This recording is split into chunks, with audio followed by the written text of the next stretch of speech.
Un grand moment.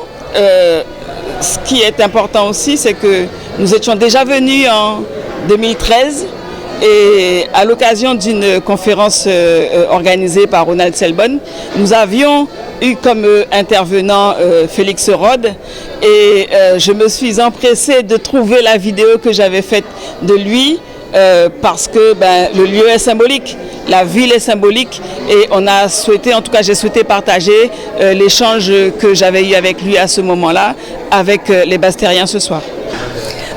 Il est important pour nous de la question de la transmission par rapport à toutes les recherches que nous avons effectuées, tous les travaux que nous avons effectués depuis une dizaine d'années.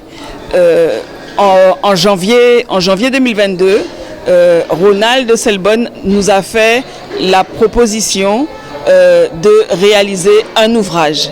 Nous sommes partis d'une feuille blanche et chacun de nous a apporté sa contribution parce qu'il y a tellement de choses à dire.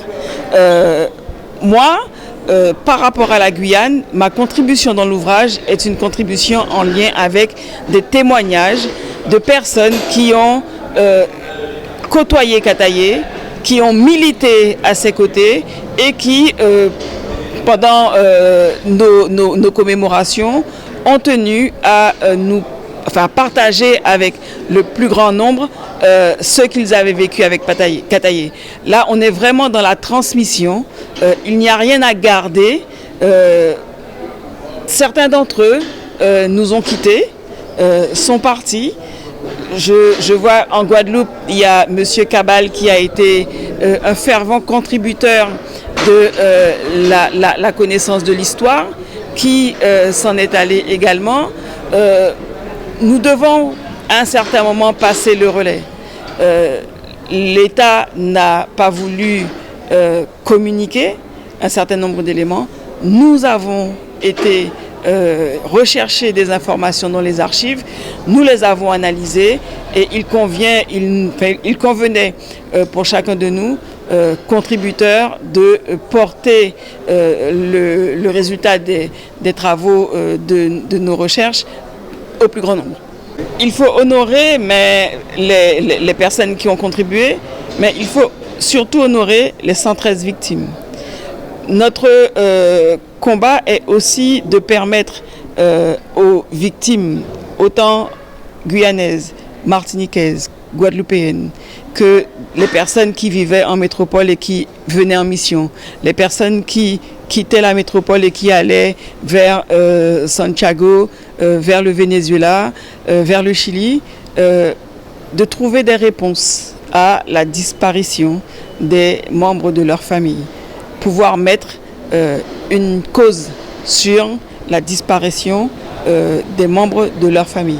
Oui, je pense que cette étape à Basse-Terre était importante. C'est un moment qui a marqué l'histoire de la Guadeloupe. Ça fait 60 ans que ce crash de DE, comme on dit.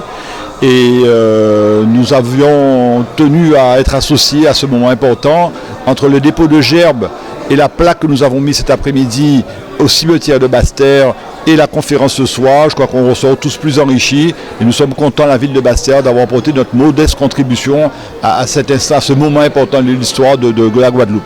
Nous avons tenu cependant à ce que la plaque qui soit installée au cimetière de Basse-Terre soit une plaque non pas au nom d'une personne. Il y avait une personne très importante qui a perdu la vie dans ce crash, Albert Béville, mais il y a aussi d'autres Guadeloupéens, peut-être inconnus, moins connus.